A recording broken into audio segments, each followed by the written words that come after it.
Listening, fill in the blanks. Let's start. A preliminary study in New Zealand has shown that classroom noise presents a major concern for teachers and pupils. Modern teaching practices, the organization of desks in the classroom, poor classroom acoustics, and mechanical means of ventilation such as air conditioning units all contribute to the number of children unable to comprehend the teacher's voice.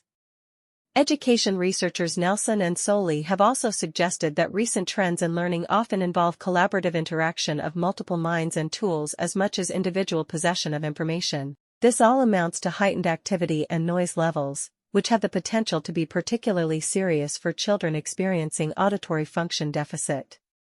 Noise in classrooms can only exacerbate their difficulty in comprehending and processing verbal communication with other children and instructions from the teacher.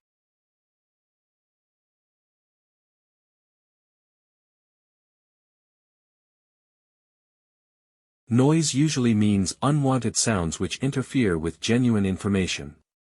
Information theory generalizes this idea via theorems that capture the effects of noise with mathematical precision.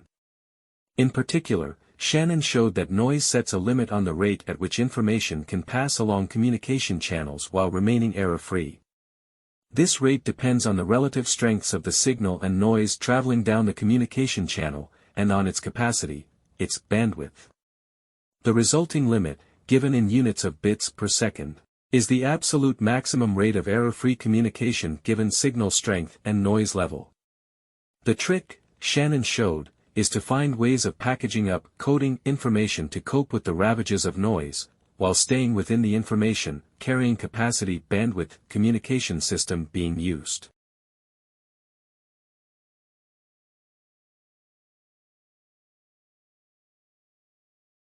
A marine turbine blade needs to be only 1/3 of the size of a wind generator to produce 3 times as much power. The blades will be about 20 meters in diameter, so around 30 meters of water is required. Unlike wind power, there are unlikely to be environmental objections. Fish and other creatures are thought unlikely to be at risk from the relatively slow-turning blades. Each turbine will be mounted on a tower, which will connect to the national power supply grid via underwater cables. The towers will stick out of the water and be lit to warn shipping, and also be designed to be lifted out of the water for maintenance and to clean seaweed from the blades.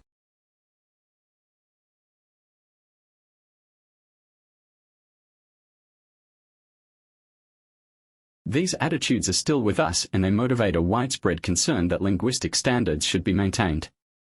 Nevertheless, there is an alternative point of view that is concerned less with standards than with the facts of linguistic usage. This approach is summarized in the statement that it is the task of the grammarian to describe, not prescribe, to record the facts of linguistic diversity, and not to attempt the impossible tasks of evaluating language variation or halting language change. In the second half of the 18th century, we already find advocates of this view, such as Joseph Priestley, whose Rudiments of English Grammar, 1761, insists that the custom of speaking is the original and only just standard of any language. Linguistic issues, it is argued, cannot be solved by logic and legislation. And this view has become the tenet of the modern linguistic approach to grammatical analysis.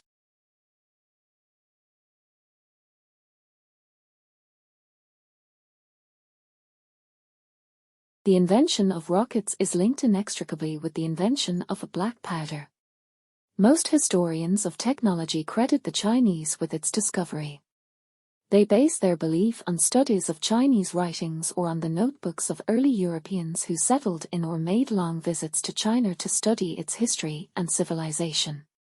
It is probable that, sometime in the 10th century, black powder was first compounded from its basic ingredients of saltpeter, charcoal and sulfur. But this does not mean that it was immediately used to propel rockets. By the 13th century, powder-propelled fire arrows had become rather common. The Chinese relied on this type of technological development to produce incendiary projectiles of many sorts, explosive grenades and possibly cannons to repel their enemies.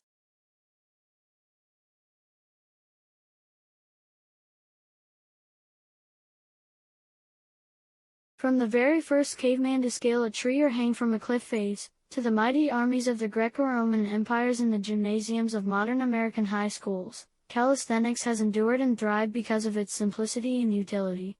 Unlike strength training, which involves weights, machines or resistance bands, calisthenics uses only the body's own weight for physical development.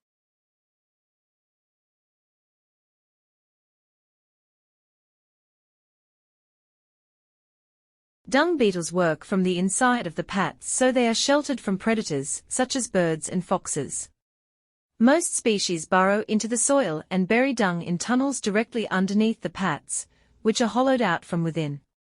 Some large species originating from France excavate tunnels to a depth of approximately 30 centimeters below the dung pat. These beetles make sausage-shaped brood chambers along the tunnels. The shallowest tunnels belong to a much smaller Spanish species that buries dung in chambers that hang like fruit from the branches of a pear tree. South African beetles dig narrow tunnels of approximately 20 centimeters below the surface of the pat. Some surface-dwelling beetles, including a South African species, cut perfectly shaped balls from the pat, which are rolled away and attached to the bases of plants.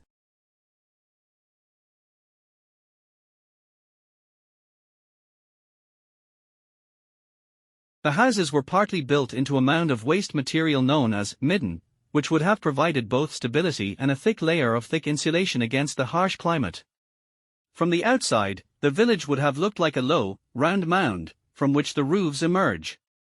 Nothing remains of these, so it is assumed that driftwood or whalebone beams supported a roof made of turf, skins, seaweed or straw. The dwellings were all connected by a series of passageways covered by stone slabs. This allowed the villagers to travel from one house to another without stepping outside, not a bad idea, considering the harsh climate. There was only one main passageway leading outside the village, which could be sealed from the inside.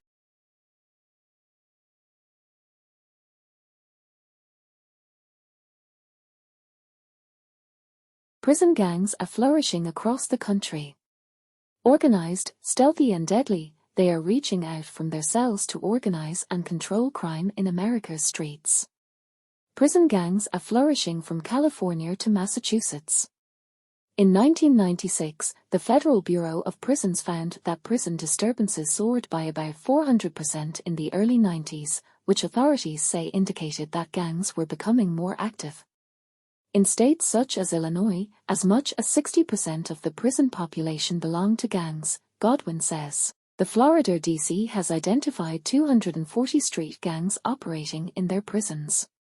Street gangs, as opposed to gangs originating in prisons, are emerging as a larger problem on the East Coast.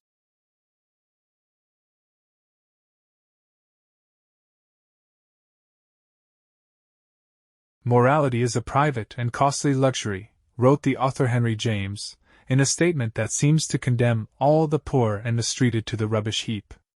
Indeed, all morality has been defined in the United Nations human rights declarations, upholding such values is neither cheap nor straightforward. The Declaration, formed and ratified after the Second World War, and in particular the dreadful treatment of those affected by the Holocaust, focused mainly on civil and political rights. Despite international support, and the compelling nature of the statements it sought to uphold, the document proved too vague for use in court. Consequently, in the 1960s, two more covenants, the International Covenant on Civil and Political Rights and the International Covenant on Economic, Social and Cultural Rights, were added so as to make the declaration more legally binding.